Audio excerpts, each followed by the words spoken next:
Untuk Ner dan juga teman-teman sekalian, terima kasih atas kesempatan yang diberikan kepada kami kelompok 10.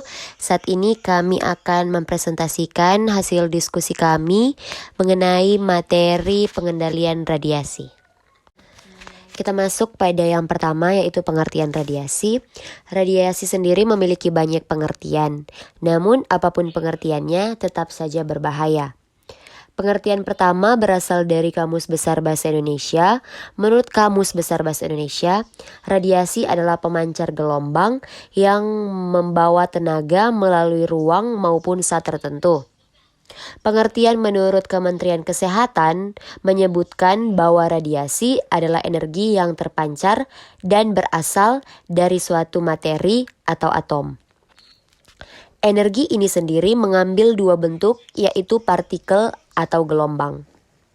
Secara sederhana, radiasi adalah peristiwa di mana energi disebarkan atau dilepaskan.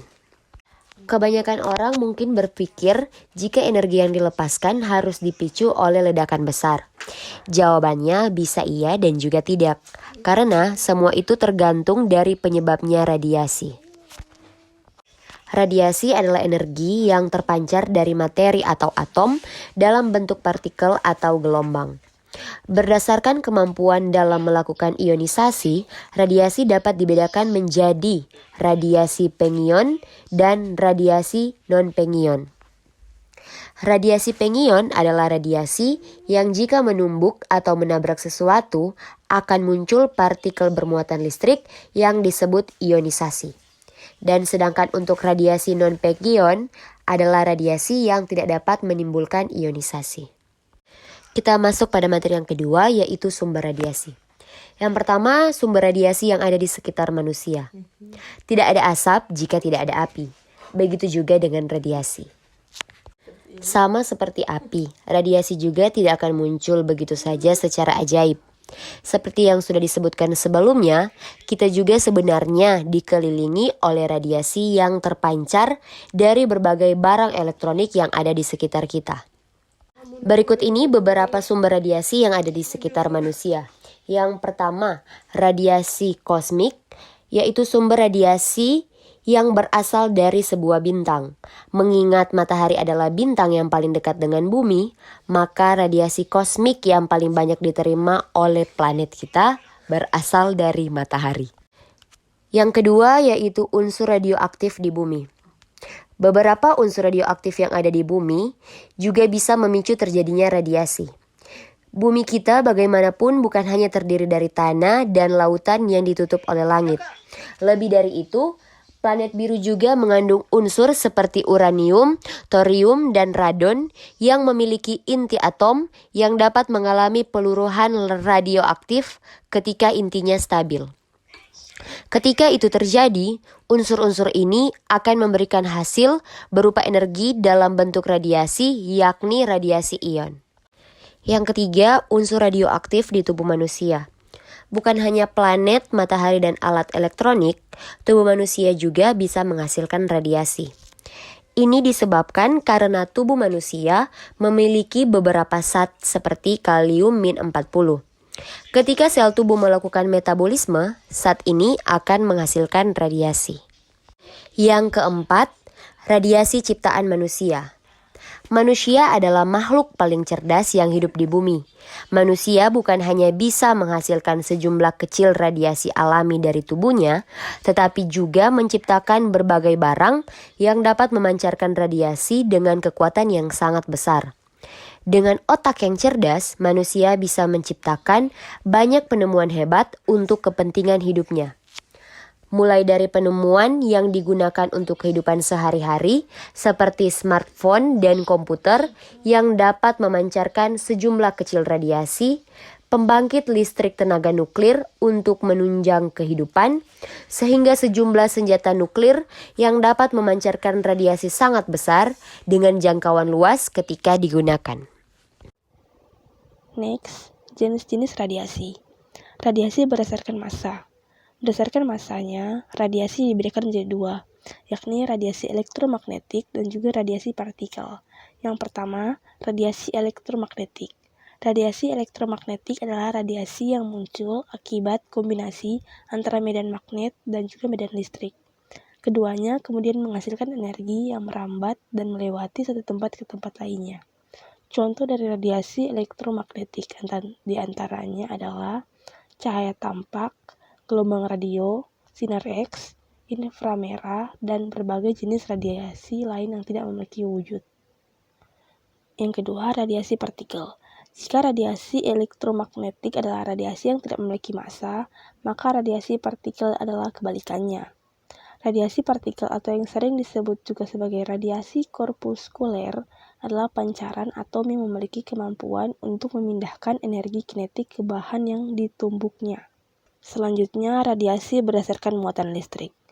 Berdasarkan muatan listrik, ada dua jenis radiasi yang perlu kita ketahui, yaitu radiasi pengion dan radiasi non-pengion. Yang pertama, radiasi pengion. Radiasi pengion adalah radiasi yang dapat memunculkan partikel listrik berupa ion. Biasanya hal ini terjadi ketika radiasi menabrak sesuatu. Yang kedua, radiasi non-pengion. Jika ada radiasi pengion, maka akan ada radiasi non-pengion. Sesuai dengan namanya, radiasi yang satu ini tidak akan memunculkan partikel listrik berupa ion ketika radiasi itu menabrak sesuatu. Selanjutnya, radiasi berdasarkan asalnya. Jenis radiasi terakhir ditentukan oleh asal muasalnya. Berdasarkan asalnya, radiasi dibagi menjadi radiasi alam dan radiasi buatan. Yang pertama, radiasi alam adalah jenis radiasi yang muncul dengan sendirinya akibat proses alamiah. Biasanya radiasi alam berasal dari sinar kosmos maupun sinar gamma. Yang kedua, radiasi buatan. Radiasi buatan adalah radiasi yang muncul sebagai akibat dari kegiatan atau aktivitas manusia, seperti senjata maupun pembangkit listrik tenaga nuklir. Berikut penyebab terpapar radiasi. Radon merupakan gas radioaktif yang muncul dari bebatuan dan tanah serta menyebar ke udara dalam rumah maupun tempat pertambangan bawah tanah. Sumber paparan radon dalam rumah berasal dari infiltrasi tanah, air tanah, serta material bangunan dengan radioaktivitas tinggi. Radiasi radon dalam bentuk partikel dapat masuk ke dalam media udara atau menempel di dalam debu sehingga dapat terhirup oleh manusia. Juga dapat masuk ke air tanah dan tanaman pangan sehingga dapat tertelan oleh manusia. Gas radon apabila terhirup oleh manusia akan mengalami proses ionisasi dalam tubuh, khususnya di sel epitel paru. Kebiasaan merokok meningkatkan potensi gas radon yang mengakibatkan kanker pada sistem pernapasan. Selanjutnya adalah dampak radiasi. Paparan radiasi pada tubuh manusia dapat mengionisasi molekul atau sel dan efek pada tubuh manusia akibat terpapar radiasi bergantung pada dosis radiasi yang diterima. Terdapat dampak positif dan negatif terhadap keselamatan manusia dan lingkungan. Dampak positif dari radiasi terhadap keselamatan manusia diantaranya adalah digunakan sebagai pengobatan dan dampak negatifnya adalah tergantung dari besar dosis yang diterima. Di antaranya adalah mulai dari mual, muntah, pusing-pusing, rambut rontok, menyebabkan kanker, diturunkan secara genetik, dan yang lebih berbahaya lagi adalah menyebabkan kematian. Oleh karena itu, kita harus berhati-hati terhadap bahaya yang ditimbulkannya, baik terhadap pekerja radiasi maupun masyarakat umum termasuk pasien. Perlindungan terhadap bahaya yang ditimbulkan radiasi ini dikenal dengan istilah proteksi radiasi, sehingga dosis yang diterima per tahun oleh pekerja atau masyarakat umum tidak melebihi batas dosis yang ditetapkan. Cara mengukur radiasi. Dosimeter adalah sebuah perangkat atau alat untuk mengukur paparan radiasi pengion dan mengukur tingkat radiasi pengion yang diterima setiap orang yang berada di medan radiasi. Kemudian pengendalian radiasi. Yang pertama, menerapkan persyaratan proteksi radiasi. Yang kedua, menyediakan fasilitas atau peralatan yang sesuai dengan sifat dan risiko untuk setiap pemanfaatan radiasi di area kerja, dan perlengkapan proteksi radiasi sesuai dengan sifat dan risiko untuk setiap radiasi di area kerja. Yang ketiga, membatasi paparan kerja untuk setiap pekerja radiasi. Yang keempat, membatasi area kerja yang terpapar radiasi. Yang kelima, menyediakan rambu keselamatan. Yang keenam, melaksanakan program proteksi dan keselamatan radiasi sesuai dengan ketentuan peraturan perundang-undangan. Kemudian, menyediakan petugas proteksi radiasi dan pekerja radiasi atau pihak yang bertanggung jawab khusus yang ditunjuk perusahaan sesuai dengan ketentuan peraturan perundang-undangan.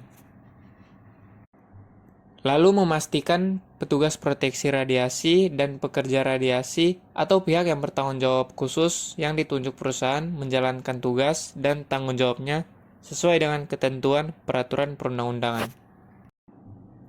Lalu meningkatkan kualifikasi dan kompetensi pekerja radiasi dalam memahami dan menerapkan proteksi dan keselamatan radiasi melalui pendidikan dan pelatihan. Kemudian melakukan sosialisasi berkaitan dengan bahaya radiasi dan pengelolaannya ke seluruh pekerja. Lalu melaksanakan pemantauan kesehatan bagi pekerja radiasi. Dan yang terakhir menyediakan alat pelindung diri yang sesuai dengan area kerja.